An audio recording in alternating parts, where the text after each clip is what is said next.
In 1918, a detective described Alice Tatlow as one of the worst women in Birmingham. It was a harsh judgment for someone who had stood in court more than 110 times. But her reputation was shaped in the rough streets of Britain, far from where her story had begun. Alice's life did not start in hardship, but in the structured and respectable world of the British Empire as the daughter of a soldier serving the Queen. How did she go from a child born into a military order in India to becoming one of Birmingham's most notorious offenders? This is the story of Alice Tatlow, pieced together from the few traces her life left behind. Alice's story, like all others, begins with her birth. Her record isn't a regular English certificate. It comes from the British India Office. It tells us that Alice Moore Tatlow was born on August 27, 1877, in a place called Hunxey, Bengal. She was baptized 2 weeks later, on September 12. Her parents were John and Mary Ann Tatlow. This document alone tells us much about her background. Hunxey was a major British military station in India, a sign that her father was not a common laborer but part of the army. Alice was born into the heart of the empire's machinery. In the late 19th century, after the Indian Rebellion, the British stationed countless troops across India to maintain their control. The families who followed them lived in tough conditions in isolated military camps, exposed to disease, poor sanitation, and homesickness.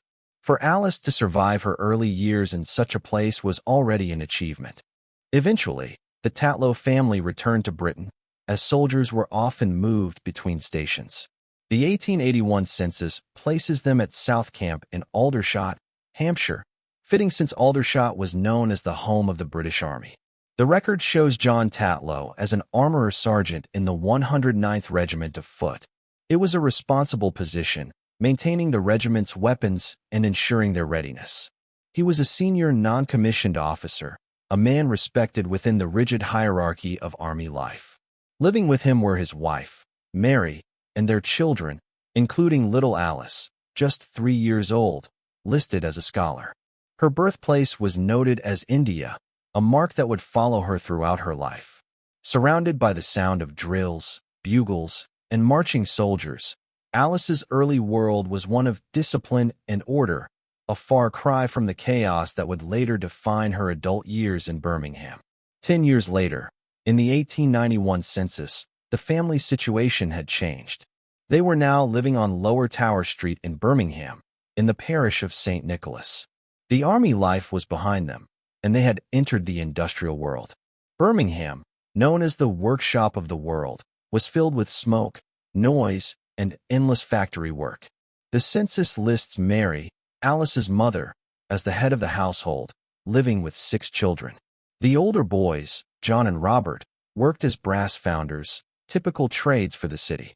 Among the younger siblings was Alice, age 12, her birthplace still recorded as India. But one name is missing, her father's. John isn't listed, though records show he was still alive. It's likely he was stationed elsewhere when the census was taken. Military life often separated families. For Alice, this meant growing up under her mother's care, without the daily structure of army discipline. Moving from a regimented military camp to a crowded industrial city must have been a dramatic change for her. For about a decade after that, Alice disappears from official records. Then, in March 1901, her name surfaces indirectly in a court report from the Aberystwyth Observer. A young woman named Violet Beardsmore, a domestic servant from Birmingham, was charged with being drunk and disorderly. At first, this might not seem connected, but the details stand out.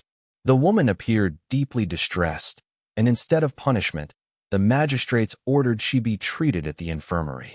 It was an act of mercy, suggesting her behavior came from pain rather than malice.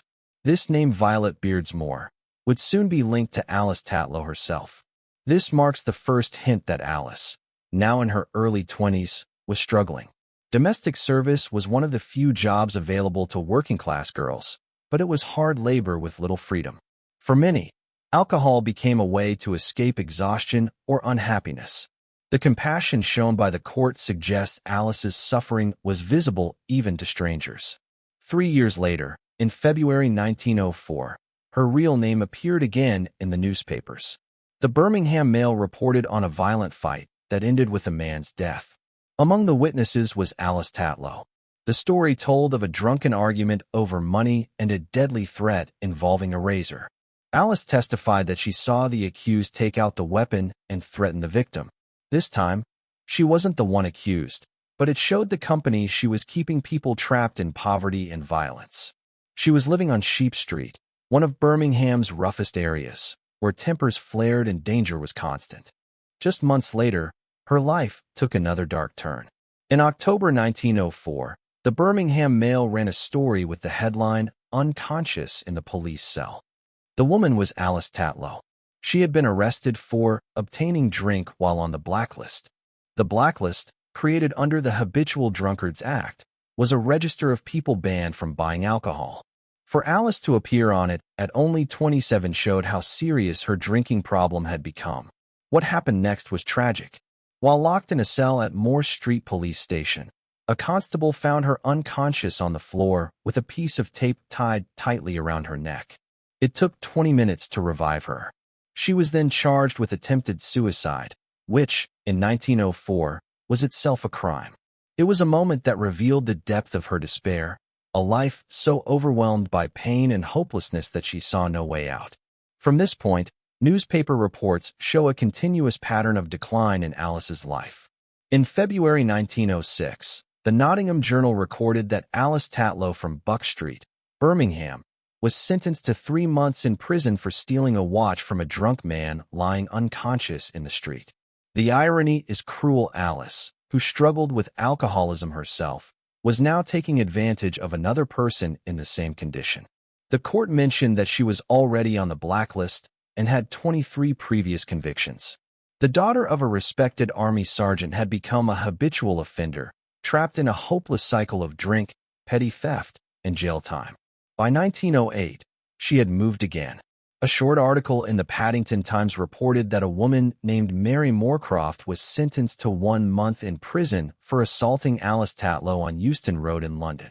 Alice had relocated to the capital, but her circumstances were no better. She had simply traded Birmingham's courts for London's dangerous streets. In this case, she was the victim, a reminder of how unsafe and unstable her life had become, constantly exposed to violence and exploitation. Her time in London didn't last long. By 1913, Alice was back in Birmingham, and a report in the Nuneaton Observer exposed another painful detail of her life. A man named Arthur Franklin was sentenced to 6 months in prison for what the magistrate called one of the meanest crimes he had ever seen, living off the earnings of Alice Tatlow. This phrase was a legal way of saying he acted as her pimp. The report said Alice earned around £5 a week, far more than most factory or domestic workers, showing she was likely forced into prostitution to survive. Despite being the one providing money for rent and food, she was the one being exploited. In April 1914, the Evening Dispatch reported another tragic event. Alice, living in a small back-to-back house on Guff Street, tried once more to end her life. A railway detective at New Street Station saw her step onto the tracks in front of an oncoming train. He leapt down and pulled her to safety just in time. A witness later said that if the train had moved even a yard, she would have been killed. Alice's words to the detective were heartbreaking. "I want to die. I've buried my brother and don't want to live any longer." Her grief over her brother Robert's recent death had clearly pushed her beyond her limits. Only a month later, in May 1914, Alice appeared in court again, and once more, Franklin's name was involved. The Birmingham Mail reported that Andrew Franklin, almost certainly the same man, was on trial for violently robbing her. Alice testified that he hit her, knocked her down, kicked her in the face, and stole her satchel containing 15 shillings. Another witness confirmed the attack, but Franklin was found not guilty and released. For Alice, it was a painful example of how little justice a woman with her background could expect. Her word alone carried no weight. Her most memorable court appearance came in 1928.